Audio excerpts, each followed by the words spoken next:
Organizing this talk.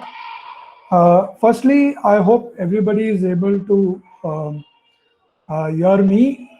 Okay, I don't see Google Meet or so, but if there are any questions, please do interrupt. Okay, please do unmute yourself and ask. Or if somebody is posting it on chat, I would ask Ananta Krishna or one of the organizers to interrupt me and ask the question. Okay. I prefer the questions are asked then and there, and it would be much better. And on the chat, I have posted a link to the preliminary version of my talk. And in case there is a, I would ask the organizers to post it again for people who are joining it late. Okay.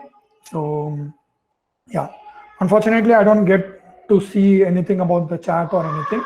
Maybe I'll interrupt in the middle and try to see once or twice. Okay. Okay, so let's begin. So this is going to be about some way of understanding topology of a space given a random set of points. Okay, let's say a data. So some assumption, basic assumption is, let's take a very preliminary thing. Let's say I hope the screen thing is visible. Let me mark it maybe a little more again. Okay. Change the color maybe. Okay, so you're given a bunch of points. Let's say you're given a bunch of points. Okay, these are some random points, say some data you are seeing, you're given, said this is your data, and you want to understand what is the space. Now, this is a serious problem, okay, because firstly, you are given too few points, and given too few points, it's not clear what you can say actually. Okay, maybe you can conclude everything or you can conclude nothing. Maybe let me improve this a little bit.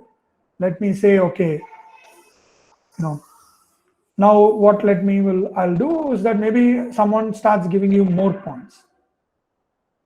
Okay, you suddenly see more points, too few points, nothing can be done. You suddenly are seeing more points. Okay, there is some kind of an image now you start seeing. Okay, you're seeing something about the underlying space. And now, let's say I'm giving you even more points, even more data points is being given to you. Okay. And now this is a lot of data points are being given. Okay, somewhat more, even more you are given. That's it. And now you are asked what is the space. And this, well, you don't need to be really a mathematician or you don't need to be a topologist. You can be even an Ed Sheeran fan and you will guess it immediately. This is the shape of U.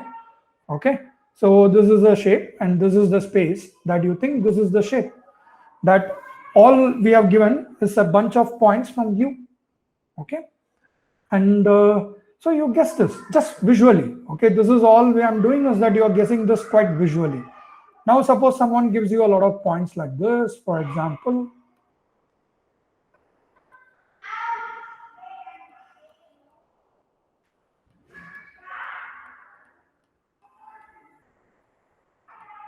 This is different to that, and then again many of you would take a very quick guess that this is the shape of O. Okay, that you think these points are like quite close to a O shape and they are close by. Okay, so these are points along a shape which is like O. You might think of this as a thickened O, maybe. You might think my space is sort of thickened, but O shape. Okay, so this is what we have, and this is something you can just see and tell. But let's start getting a bit better, more seriously. What do we want to do? Okay. Okay, let's start with something more basic. So what is the basic question we want to ask? I have a nice metric space. For example, let's say torus. Let's say torus is my nice metric space. Then I'm given a data. What is my data? I will denote it always by eta n. Okay, I'll denote my data by eta n. And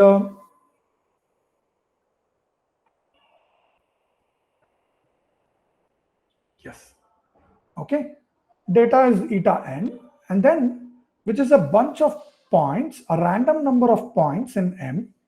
Okay, my data is in M, there's a random number of points, and these are all, I assume, i.i.d, which is one of the fundamental assumptions in probability, independent and identically distributed random variables taking values in M.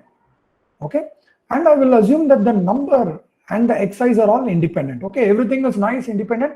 You're given an independent collection of random number of points from M. Okay, M is a nice metric space. For example, you can take torus throughout. And question is, how do we determine the topology of M given eta n? How do I understand this topology? Firstly, there are a bunch of things. What is it that we mean to say understanding the topology of M? What is it about the topology of M we want to understand? Okay, and then we can think about eta n. Okay, so or more basically, even if I cannot determine what about the topology, can you tell me? If I tell you these points, can you tell me something about M? Okay, I'm not telling you M, you see only these points, right? Like in the figure, if you remember, all you see is these points, and then you are guessing that the space is this. But to guess the exact space might be difficult. Okay, maybe you can only guess something about the space, some features of the space. Okay, so let's say this is all we are looking for at the moment. I'm not going to ask you to even guess what is M here. I'm going to ask you to guess some properties, some topological properties. Okay, what do I mean by topological properties? For example, connectedness. Is M connected? Give me these points. Do I know that M is connected? Okay, is this something we can guess by seeing the points? For example, if I give you a bunch of data points like this, and then data points like this, I tell you this is my entire collection of data points, and you can clearly, your guess would be that M is not connected. Okay, so this is kind of thing I would like you to see, that how can we do it more rigorously, more mathematically. Okay, so what is the easiest way we can do this? Let's think of some simple way I can do this. Okay, here's this very simple procedure to do this. I've again given my data sample for me always will be this. N is a random number, xi or i.i.d random elements in M. Okay, I'm given random elements in M, random number of them. The idea is the following, that you look at balls of radius r. Suppose I know M is in Rd, at least you give me this basic information that M is inside Rd. Then what do? I look at balls of radius r and Rd centered at each of the data points. So at each of the data point, I put a ball. Okay, I put a ball, and then we will see soon an illustration. I call this as C eta n of r. I call this the Boolean model. So this is the balls of radius r around each data point, balls in Rd. Okay, M, I'm said that, let's assume M is in Rd. Assume. Okay, now find a R such that this union of balls is topologically equivalent to M. What do we mean by topologically equivalent? Well, take some favorite notion. It's not very important for this talk, but the precise notion we will be interested is deformation retract. Okay, I do not know if everybody knows what is a deformation retract. In case you do not know, don't bother. Just assume these are in some way saying the topology of this is equal to the topology of M. Okay, whatever your favorite way of understanding topology. Okay, think of these two are being equivalent in some topological sense. So I want to do this.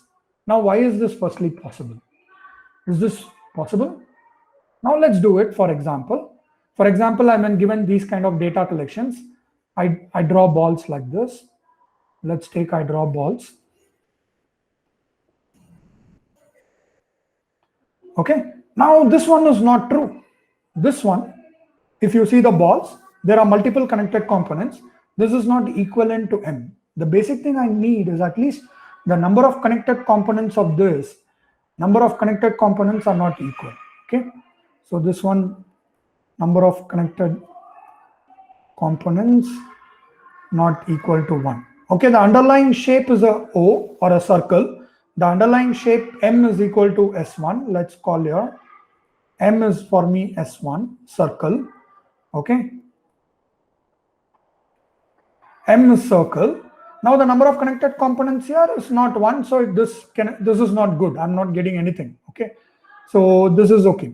you can go wrong. That's what I'm saying. It's not obvious. How do you do this? How do you do this? Okay. Now let's say I draw this figure, for example, do the same thing. Okay. Sorry, maybe I'm drawing it wrongly. Okay.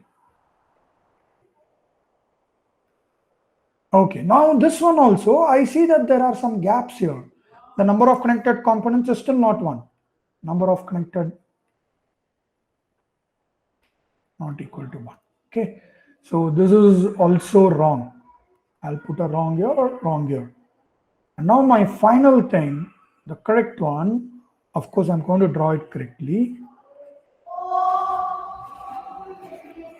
This, I'm drawing ball of radius r around each of these points. And what you can see is that this union of balls, you can see here, in whichever way you interpret this, C it of n comma r is same as S1.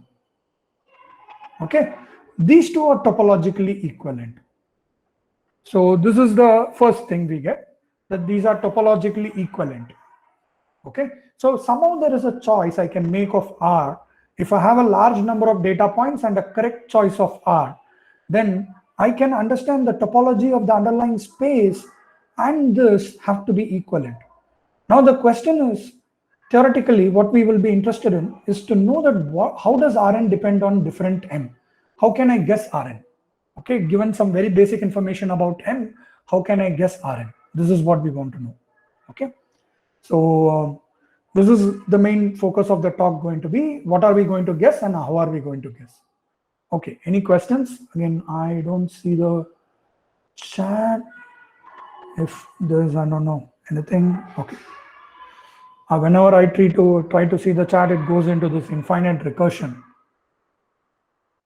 Okay, so let's start with this.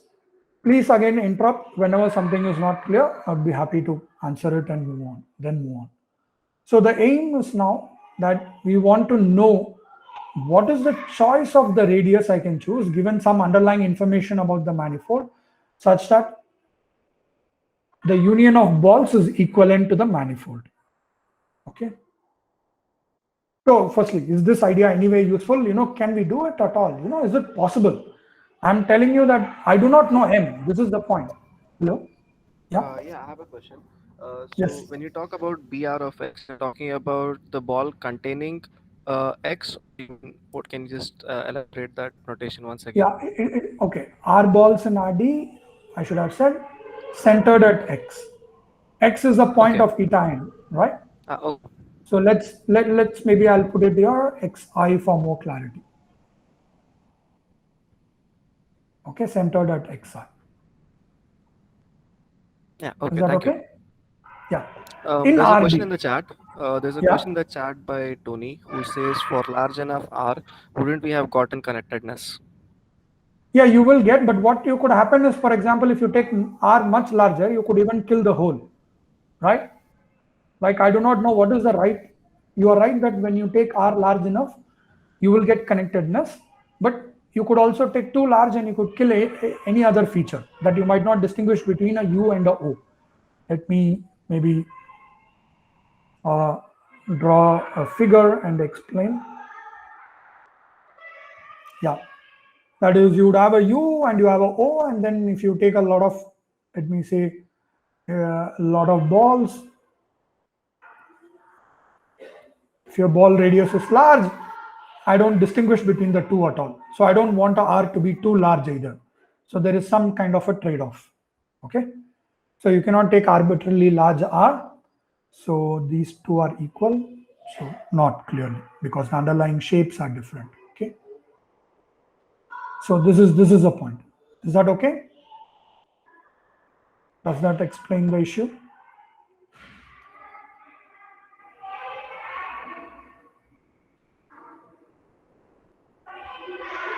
Okay. I assume Tony is happy and others are convinced with it, or if not, let me know again. Okay. So is this idea useful?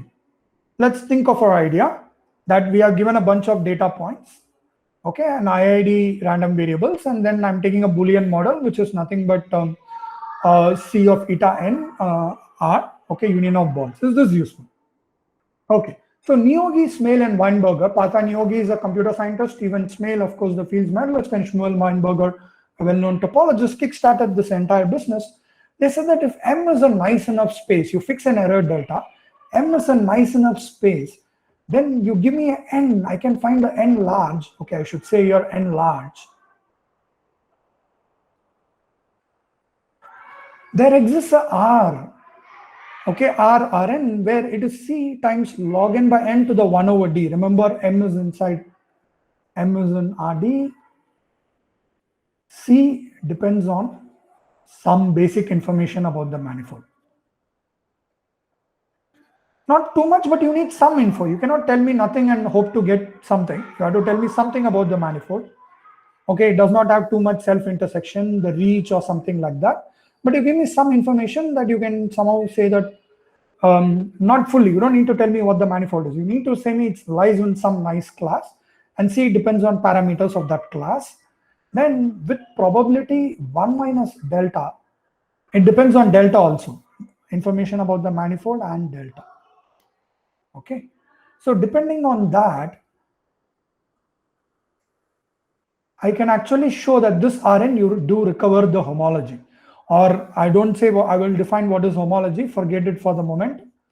Okay, that the C is equivalent to M.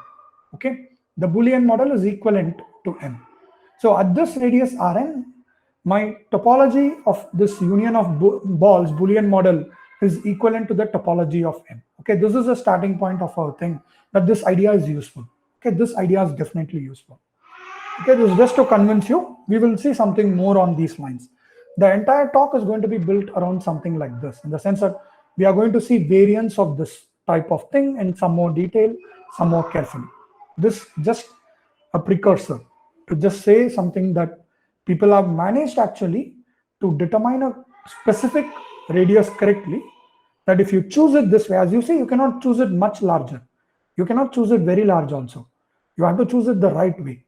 Okay, you have to choose it the right way. That's important. That's what I was saying. You cannot choose it too large. You have to choose it correctly, and it turns out this is good enough. Okay. So the constants are the best you can optimize. You cannot reduce the radius further than this. It might not work well. You might miss out things, but constant is something you can optimize. Okay. This is something we'll keep seeing. Maybe they give some constant. One can always ask what is the best possible constant. This is something which is interesting in a different context. Okay. So let's now rephrase our question. What do I mean by I want things to be equal? For example, when are the number of connected components of data and M the same? So there is a power cut in my house, but you should still be able to hear me. Maybe you will see me in a bit of darkness, but I hope you can hear me. Okay. Are you able to hear me? Yeah, you're audible. Yeah, audible. Okay, cool. Okay. So don't mind this. So when are the number of connected components of my data? By this, I mean C, eta n, and Rn. The number of connected components and of this and M are the same. When are these two the same? Suppose M is connected, for what Rn is this connected? Okay. When is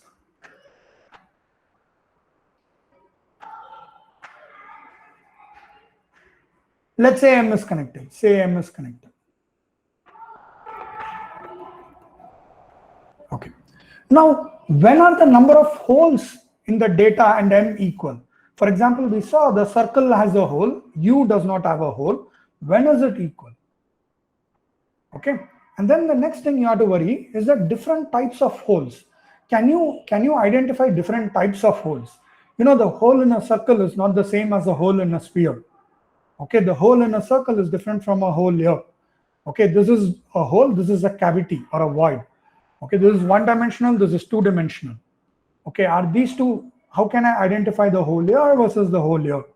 Can I identify these two? Can I separate out even these two? Different objects of different types of holes. And now the Rn I need to identify holes and connectivity, are these different? Is like if I say is Rn for connectivity different from Rn for holes? To know there is a hole or not, maybe I need some Rn. Is this Rn different from the Rn for connectivity? Actually, can I do better for, if I just want only connectivity, do I need a smaller Rn? But if I want to know more, do I need a larger radius? Okay, this is the point. Okay, so this point is somewhat different, that do I need different radius Rn for different information? Okay, so very nice. So this is my question. We will see this question more and more formulated rigorously, more and more made precise and answered eventually in this talk, and more details in the next talk. Okay. Again, any question, anything, just please stop.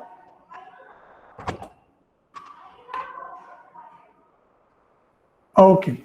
So the basic question again, given a bunch of points, I want to know if I can deduce at least and my underlying space is connected by choosing a balls of suitable radii.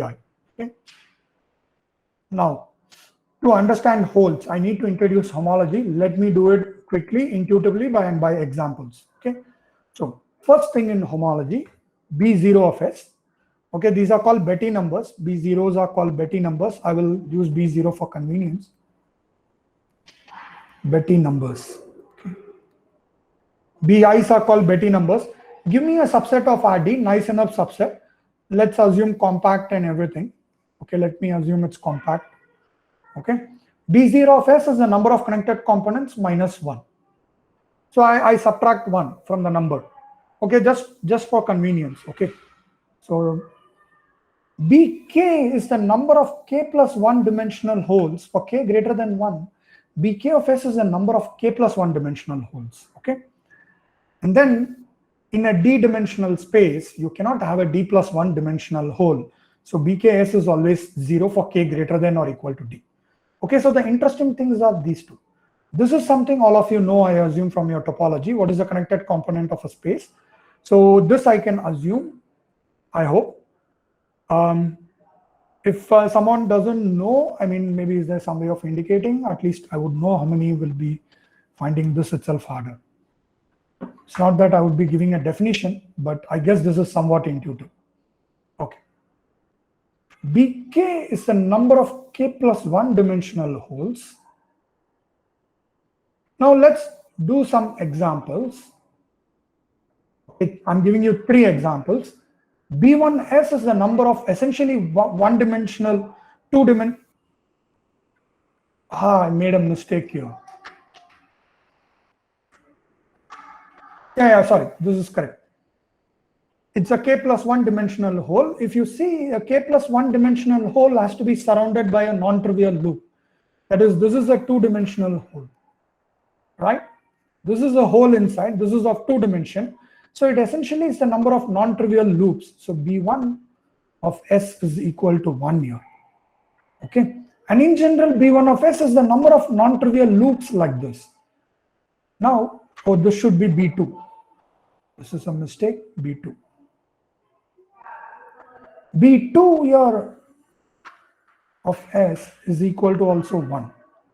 Okay. This is the number of 3-dimensional holes. That is, the hole should actually be 3-dimensional. So it should be enclosed by a 2-dimensional shape. See, here the hole is 2-dimensional. It's enclosed by a 1-dimensional loop. Here the loop is 2-dimensional, or a 2-dimensional object is enclosing the hole, and the hole is actually 3-dimensional. Okay, it's like it's a sphere. This is a sphere. Okay, this is S2 and this is S1. And this is some crazy object. There is a special structure to the d minus 1. It is nothing but the number of components of the complement. That's nice. So these are the 3 nice cases you can actually understand. So in this case, it's d equal to 2. So b1. So bd minus 1 is nothing but b1 of S is equal to actually 0. Okay. Did I get my thing correct? Sorry, b equal to 3 here. This is in 3 dimensions. B equal to 3 and B2 of S is equal to 1.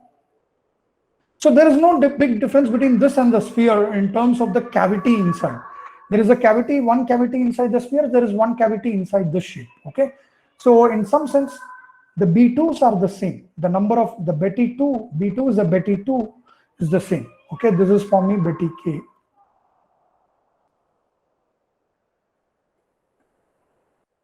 And this is Betty 0. Okay, these two are the same, okay? And now, what are some textbook examples? Okay, same, recollecting the example, what is the textbook example? Well, you do for sphere, SD, a d-dimensional sphere, the same thing. So as we know here, the only non-trivial is for this is, B1 is equal to 1, everything else is 0. For this B2 is equal to 1, everything is 0. For S2, B2 is, for S3, similarly, B3 is 1, everything else is 0. And what is the way to prove it? What is the actual mathematical way? It takes an entire course in algebraic topology, and then you use what is called the Mayer-Vietoris exact sequence. It's not important. What is important is it's an inclusion-exclusion type formula. Okay, this is the inclusion-exclusion type. Okay, formula. Okay, so there are some complicated things. It's not a complete inclusion-exclusion. As you see, A union B, A, B, A intersection B, but there is something more. That is what makes homology complicated. Okay, if you don't have these two terms, then it's very easy, but you have these two. Okay, these are the difficult ones. Okay, so this way you can always reduce computation of a sphere to lower dimensional spheres.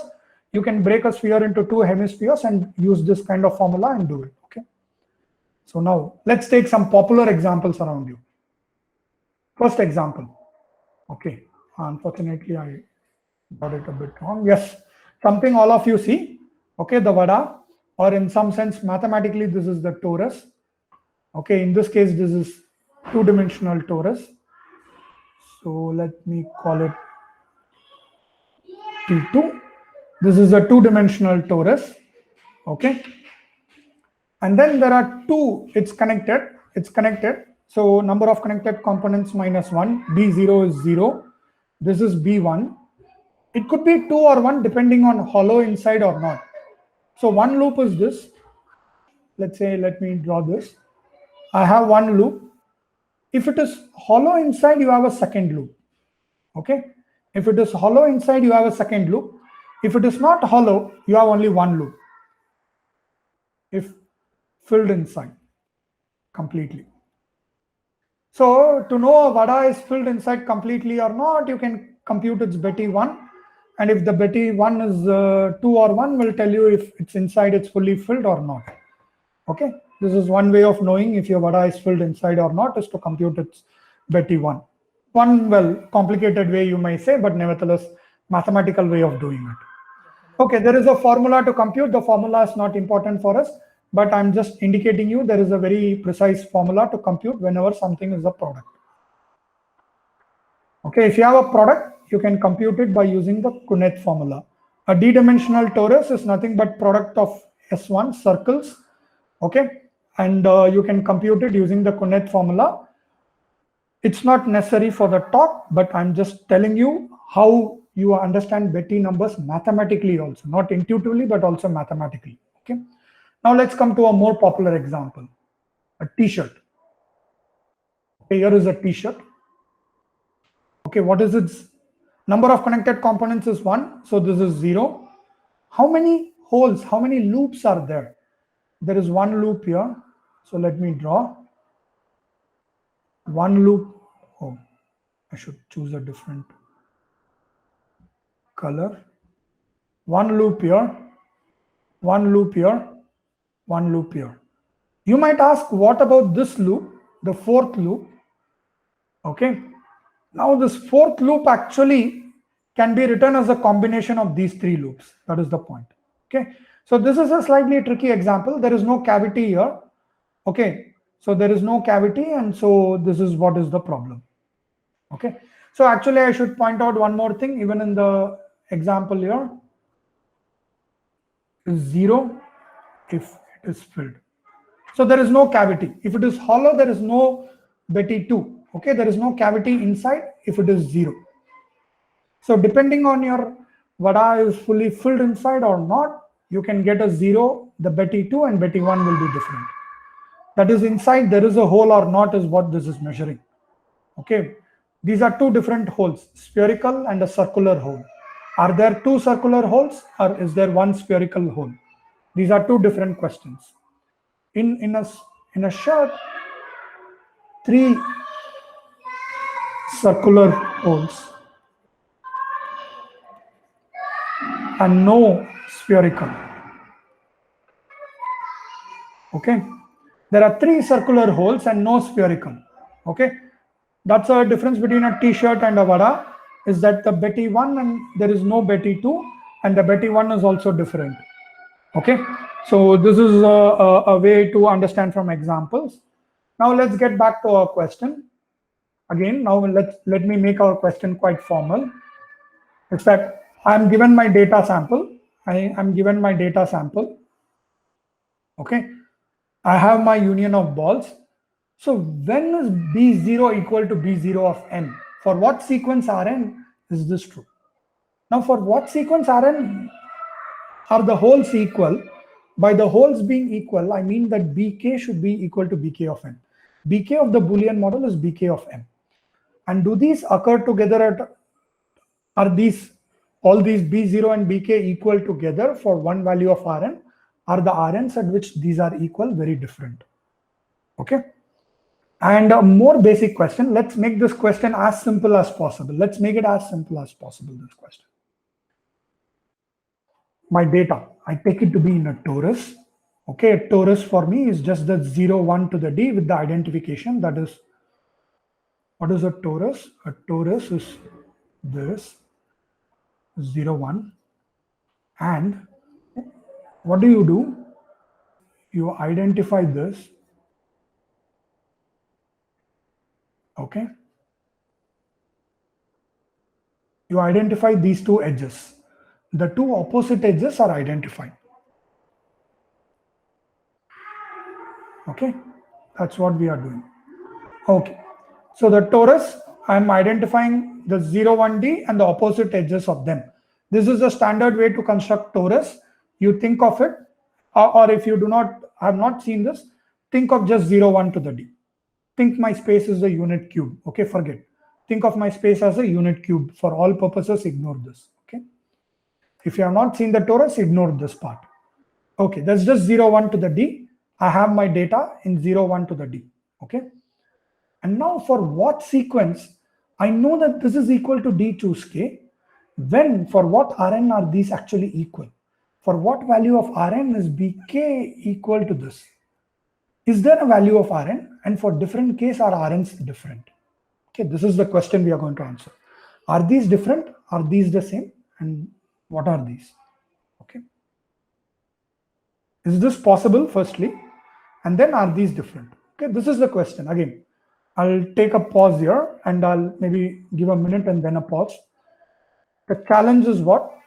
Betty numbers are very algebraic and global. There is no easy way to compute except using the special cases in some simple way. It takes an entire course in algebraic topology to compute the Betty numbers of the example I told you so far. Okay, it takes nearly the course to compute it formally mathematically. To do it, it takes one course. That is, you do a full course in topology, point set topology. Then in a second course, when you do algebraic topology, you do all the computations I told you. Okay, so I've given you a picture. I understand it's not complete, but this is something one can do in a talk. So let me do one thing. I'll quickly post one link in the chat. Okay.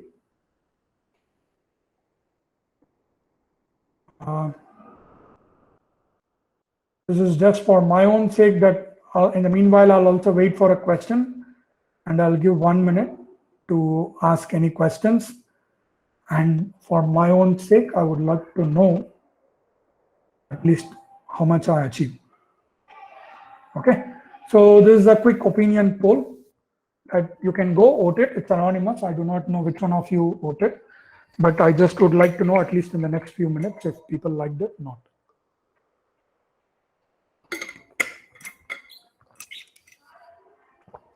I'll go a bit fast and slow. Okay. Apart from this data analysis motivation, there are various other motivations to study this question. One is the following motivation.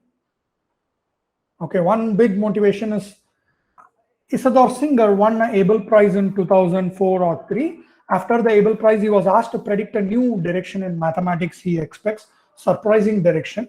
And this is what Singer said. Okay, he said that somehow he thinks that Betty numbers of random structures, studying topology of random structures is going to be an important direction in mathematics. This was really a trigger for many people. It inspired a lot of people to think about these questions, to study topology of random objects. Okay. So this is one thing. Then my own mentor, from whom I learned a lot of random topology, who has written an excellent article, a popular article in IMS Bulletin called Topos, Topology, Probability and Statistics, a series of 4 articles, made this kind of a legendary or mythological statement. Robert Adler said that if you generate models randomly, the topology becomes simple. That is, for example, you cannot get a weird, let's say that you cannot get a structure something like this when you generate object randomly. A space like this is not quite likely. This is not possible. Okay, spaces are going to be somewhat nicer. That's what he predicted, that this is no and this is yes. This is you get some simple things. You don't get anything fancy. Okay, so but why does it happen? This was a thing that sort of also made me curious. There are some answers to that nowadays. And then a much older prediction by John Tukey.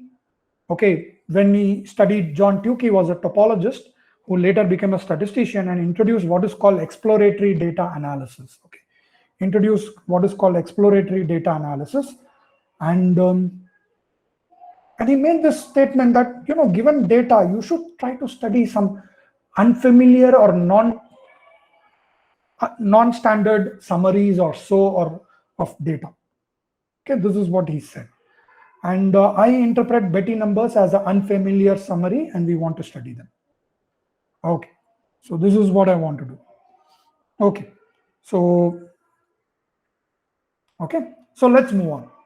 Now let's get 2 things out of the way. So I want to get 2 things out of the way. What is it? One is the case of k equal to d minus 1. Remember, bd onwards is 0 always. Betty d minus 1 is always 0.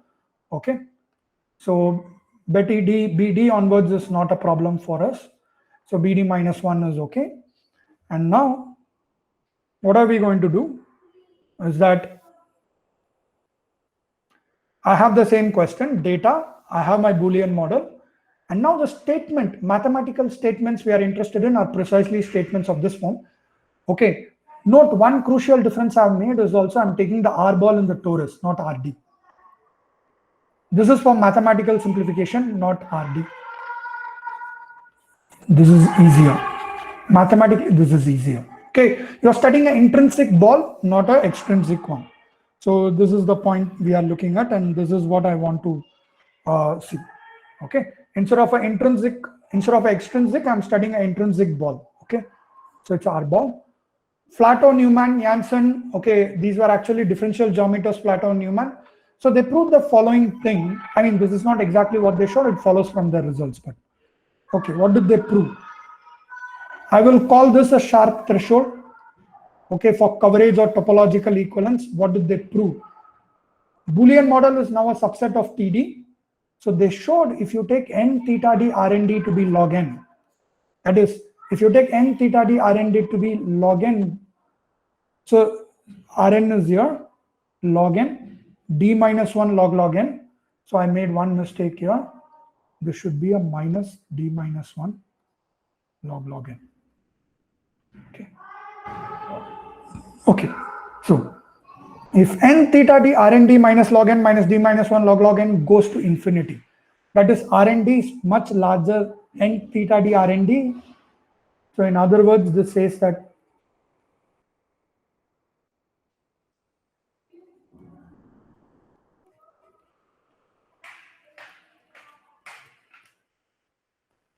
okay, this is what this says. This is larger than this, then the probability you are equal, actually not even homotopy equivalent or topological equivalent, you are equal. This is equal set. because you're a subset now. That's why I say take the intrinsic ball, because you become subsets. Okay, so your equal actually goes to 1. That's why I say with high probability here. So with high probability, let me say with high probability means this. Whenever I say with high probability, it means the probability this happens goes to 1. Probability this happens goes to 1. And vice versa, if you are smaller than this, if n theta d Rn d is smaller than this, okay, you actually go to 1. The probability you are not equal goes to 1. Not just as such, but even topologically. Okay, great. This is what it is. Okay, very good. Any questions here? So the poll, I see about only 6 or 7 I voted, but at least 3 have said it was clear. 1 person is unclear, and 2 are somewhat clear. Okay, actually nobody is unclear. 1 somewhat clear and 1 is okay. 2 is okay. Okay, fair enough. Okay, so I'll take it as somewhat okay. There are at least 3 to 4 people who are finding it all right, apart from me. So let's think. Okay, let's look at the next case. Yes, sorry. What is the probability space here? What is the probability space? So the probability space is, well, I'll completely avoid that question. It's the space of these points, essentially. Any space in which you can define all these and n and xi random variables. Okay, so give me any bunch of i.i.d random variables. There exists a probability space on which you can define them. Okay, so I'll just appeal to this abstract result. It is completely not, it's not relevant to our question at all, the probability space. This is something that is in probability throughout. The probability space is always hidden in the background. You can study even without knowing the probability space. Okay, and that's how probability developed as well, if you think. In the sense that the formal notion of a probability space was in 1930s by Kolmogorov, but people were studying probability since 1700s itself. So yeah, so it's not important for us is all I would say. Now the sharp threshold for connectivity, let me ask the same question. Instead of, you said for coverage, what about connectivity I am asking? Okay, what about connectivity? I'm saying that the threshold, if you see, there is an extra factor of 2 to the d. So which means n theta d Rn d is log n by 2d. Okay, this is a 2d here. So it becomes, which means Rn has to be much smaller. Rn needs to be much smaller. So that is, you connect way before. Connectivity, I'll put 2 to the d, sorry.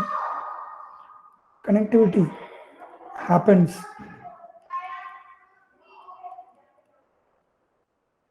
before topological equivalence. That is this precise question, that B0, I can understand connectivity or not for a much smaller radius, actually before I end up actually covering the space. Okay, this is the point here. Okay, this can actually happen. This is not too hard to imagine why this is possible. Okay, that a simple example is, for example, if you think your space is like this, suppose my space is this, annulus, then you can see that my balls I can get like this. I can connect up quickly, but I might end up with some holes still. Okay, you can get connectivity, but you see there is no coverage. This is exactly the phenomenon that's happening here.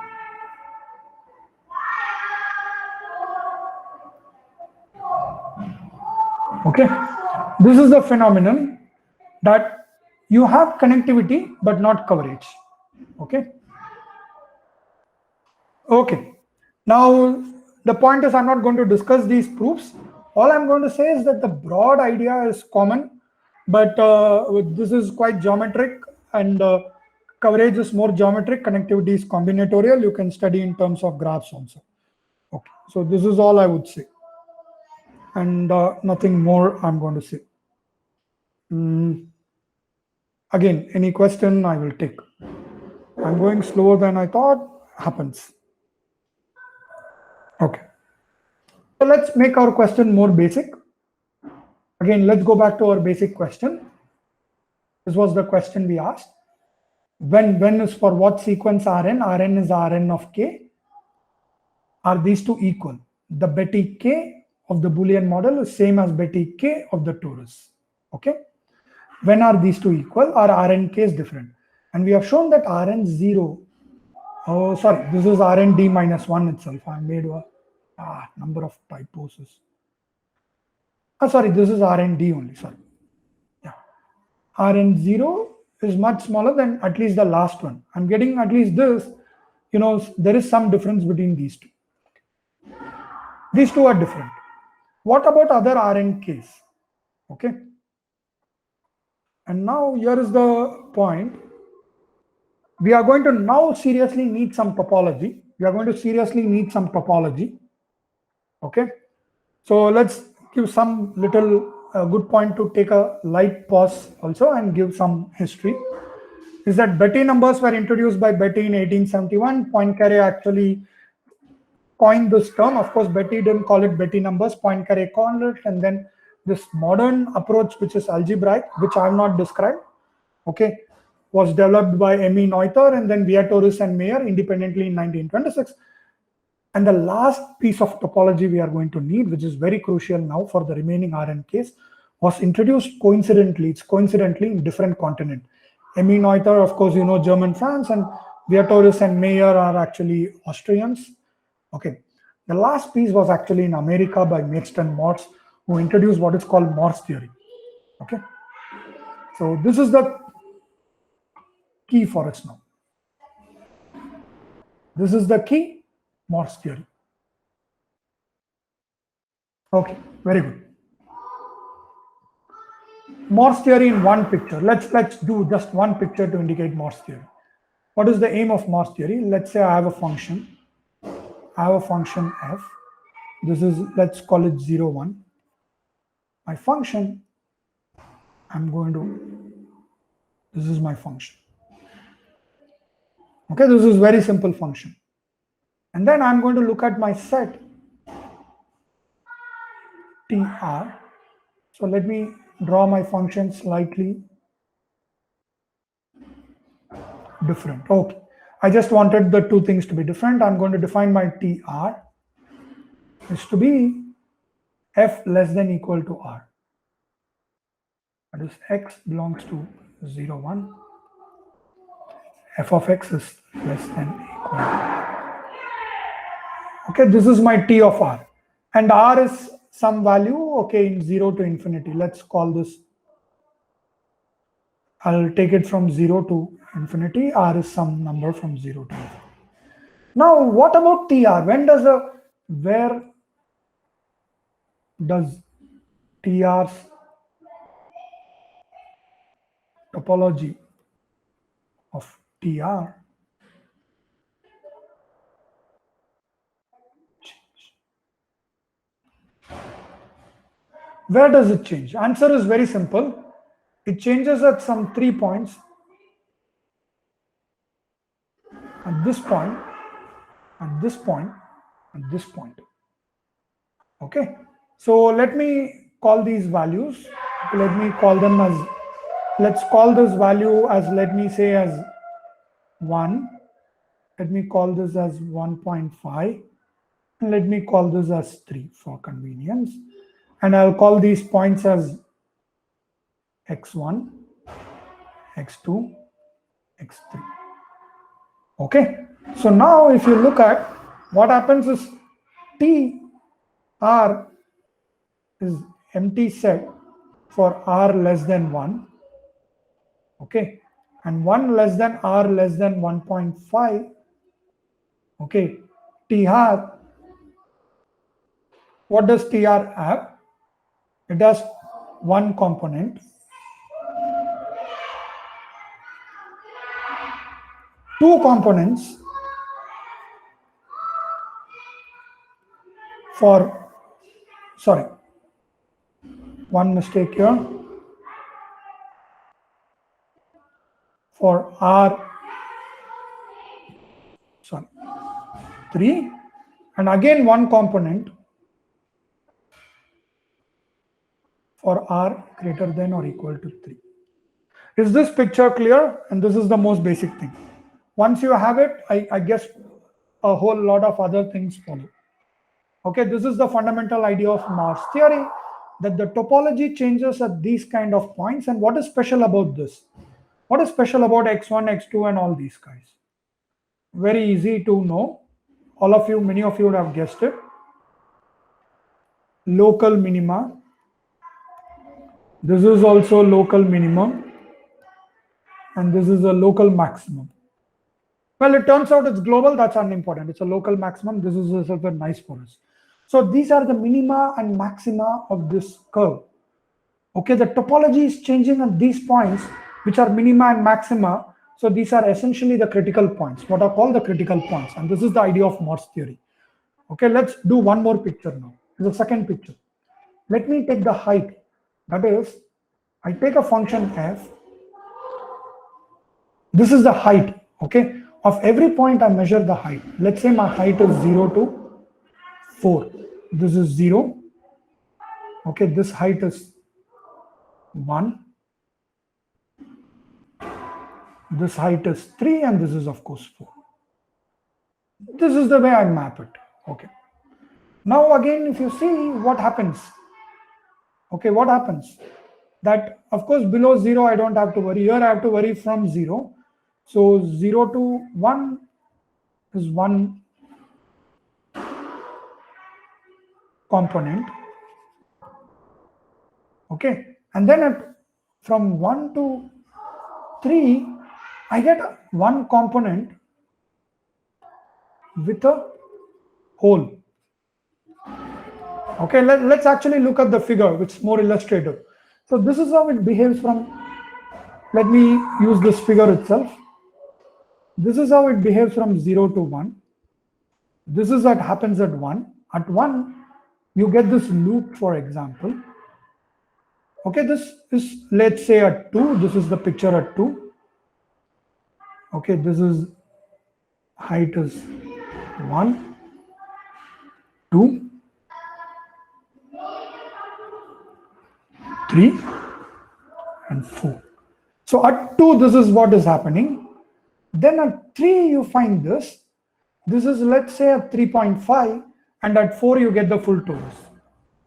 Okay, at 4 is the full torus. Okay, so this is how. Again, if you see where is the changes occurring, changes is occurring at U, V, W, and Z.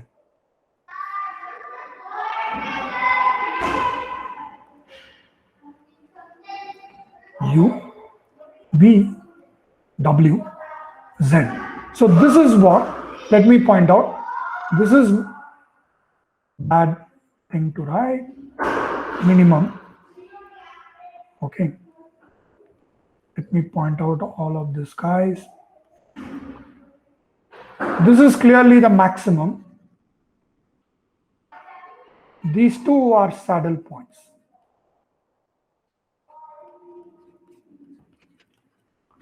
Okay, this is minimum, this is minimum, this is maximum, and so you have a maxima, you have a minima, and two saddle points. Okay, so the moment you keep going higher in dimension, there are more saddle points also possible, not just minima and maxima.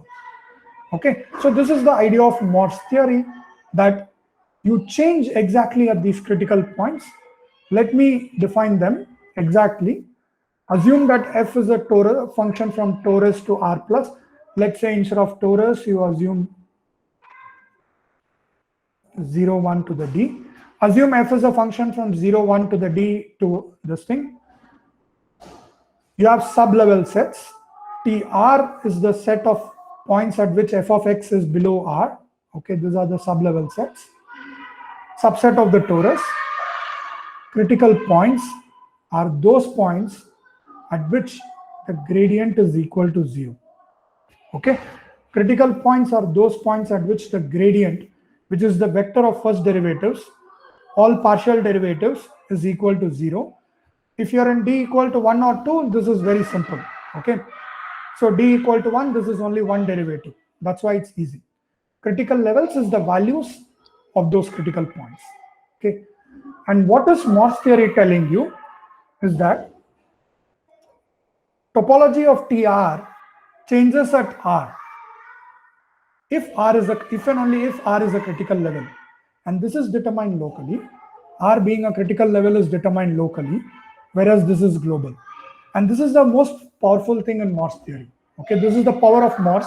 It converts something very global to something very local. I will know at least topology changes. Okay, I know topology changes. I do not know how I know it changes. That's all. Okay, I'm not saying how it changes. I'm telling you it changes. That is global still. What you can determine local is not everything, but at least it changes you determine. Okay, but Morse theory can tell us something more. But something more is the following. I have the same thing, sub-level sets, function, nice function, sub-level sets, critical points. Further, I can classify the critical points as an index by, forget how it is, but it's based on Hessian. This is not important. Okay, but you can classify the critical points. You can classify the critical points based on Hessian matrix. It's a matrix. You can classify the critical points based on a type k equals 0 to d. This is a d-dimensional matrix. You can classify critical points of d different types. Okay, and Morse theory will tell you if you have an index k critical point at R, the change is that you can either go up in bk or you can go down in bk minus 1. But which of the two occurs is global. But you can know one of these two alone will occur the moment you know the index. All this gradient is local. Okay. Gradient is local. Hessian is local. So these are all local. Okay, so that is what happens here. You can determine this locally. Whether it's a critical point and what is the index can be determined locally. And Morse theory will immediately tell you one of the two will happen. But which of the two will happen, you will not know. You cannot determine this locally. You need global. Okay. Okay. All this is very good. I have Morse theory. I have Betti numbers on one side. I have Morse theory, critical points on the other side. Morse theory connects me all this. But you have given me only data. I have given you only data. And I've told you this Boolean model. How do I understand the Betti number of the Boolean model by a function? So what it means is that I have to represent the Boolean model as a sub-level set of a function. Okay, I have to represent the Boolean model as a sub-level set of a function. There is a very natural function for this. Okay, the natural function, come back to our question, data. I'm given my data points. I take a Poisson number for convenience. Here it's important. I take the number to be Poisson. Okay, I've taken it to be Poisson. i.i.d. random variables. I have a distance function. Okay, dn. This is the function, my Morse function. dn, sorry, is the distance from any point x. So this should be td. This should be td. Distance from any point, so 0, 1 to the d also is okay, to the closest point of the data. From any point, you look at the closest point in data. So this is also equivalent if you think appropriately. It's in suitably, this is also the distance to the closest point in the data. This gives me the distance function, and my Boolean model is related, is a sub-level set. The union of balls is nothing but the sub-level set of this function. That's it. Very good. I have a Morse function. This is the great thing we have now, that I can use now Morse theory. Well, there is some technical issue you might ask. But this dn is not smooth. You talked about Hessian. I spoke about gradient. Can you differentiate dn? Can you, have dn as second derivative? Does dn has derivatives and all that? Okay. All I will say is one thing. I'm not going to, it's not important for us. dn does not have derivatives, it's not smooth, but it can be approximated by smooth functions. So Morse theory does carry over. I can use Morse theory, okay, to go from critical levels of dn to the understand changes in topology of C eta n of r. Okay, we can do this. Okay, I see that I have already, my time is over. I just want to conclude. Is it okay if I take say 4 to 5 minutes, and we'll just stop with something what we are going to do in the next lecture in detail. Okay, Yeah, sure. is that okay? Yeah. And I will take, maybe it's better I take any question and then go. I don't want to finish it off and then there's no question, then it's people don't follow, then it's not good. So this is the broad point. We have main thing even from today is you can understand that this is a good function to do Morse theory. Next time I won't focus on the topological motivation. I will just focus on the Morse theory aspect of things. Okay, that's it.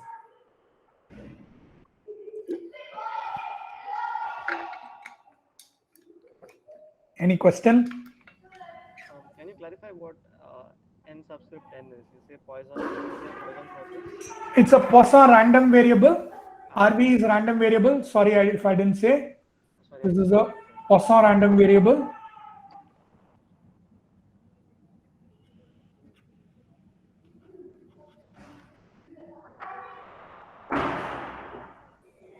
Mean n. Okay, it's a Poisson random variable with mean n. Okay. Yeah. So this is the broad connection between Morse theory and topology of Boolean model. We have made this connection now. Okay, we will explore this in detail in the next talk. Let's do one observation. I'll stop here. Okay. Now what? I have critical points of index k and critical levels. I look at the pair. I have mn of k. This is the total number. This is the total number of critical points. Ci is the critical point. Ri is the corresponding critical level, corresponding to the distance function. Okay, this is a distance function. I have this mk. Morse theory, I know, tells me if R is a, let's make it here more clearer. Ri is a index k critical level, then I know two things can occur. Either bk c eta n of Ri, okay, is equal to bk plus 1, whether you increase by plus 1 or you decrease by minus 1, when Ri is an index k critical level. This is what we know from Morse theory. Suppose there is no k or k plus 1 critical level between R and S. Let's say this is the final observation. I'll stop with this and a preview of the result. If there is nothing here, okay, then the topology, the Betty k does not change between R to S. Between R to S, there is no change because there is no k or no k plus 1. So which means bk can neither go up nor go down. So bk cannot go up, cannot go down in between this interval. That's it. Okay. And suppose it requires some more work. Remember, this log n by n came before also. Okay, I need something. Okay, some very high log n by n something. But let's take it to be some very large, maybe not square root, but you can take something even larger. Okay, if you take this, then what you can show is that if there is no critical level in this range, bk is equal to that of the torus. So this is our idea now. If I want to show that this bk and that of, remember, this is our question. When is this happening? Our question is this. Now, if you show that there is no critical level in this interval, then these two are equal. Fantastic. Okay, we have what we need. If I can somehow show that there is no critical level in this thing, so I have to compute the number of critical levels, and I'm going to stop. You're flashing this slide, nothing more. That we have some way to compute the number of critical levels you can at this scale. This is a scale. Okay, this is all we are going to do.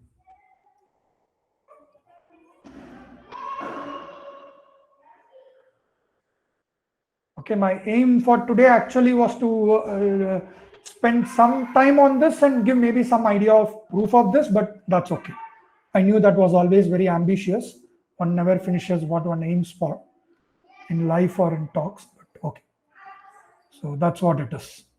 So this is what we are going to do next time, is understand that at this scale, if I scale all the critical radii by this, then the expected number falling in the interval converges to some constant, and the variance also converges to constant of the number of critical points under a suitable scaling. This is what was already shown by Bobrovsky recently, and next talk we will extend this result to not a result about number of nk, but to this entire sequence of points we will show converges. We are going to show this entire sequence of points converges to something. Okay. The next talk is going to be about that. The end of the talk will be to understand the full picture, full behavior of critical points and critical levels of this scale. That is when the topology is becoming equal, we want to understand. Okay. So, yeah, any question or comments or? I have a question. So we talked about sharp thresholds, right? Do we Yeah. have to consider something like soft thresholds for these? Huh? Do we have to consider something like soft thresholds for the equivalence, topological which equivalence, for which equivalence of what? equivalence of the torus and Okay. the complex? Yeah, equivalence of torus and the Boolean model. Yeah. This will happen when all the Betty numbers, so essentially when you get coverage. Yeah. So In that the is the previous equivalence slide, you point. took the n log n log n as the threshold, right? You used that threshold that you had done in the starting. Yeah, with one big difference, important difference. If you didn't notice, beginning we had a d minus 1 and this is a k minus 1. So k equal to d corresponds to the coverage one we did before. Okay. So in the beginning, what did we do? Let me take one more slide and explain just this part. Okay. Connectivity,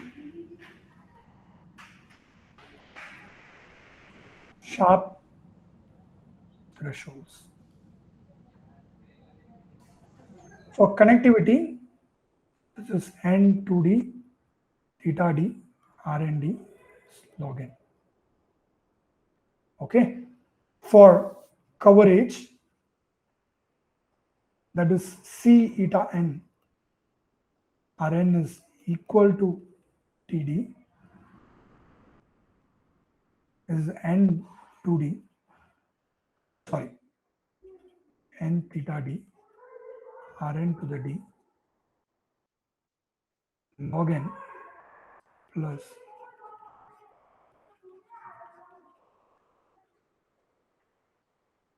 k critical points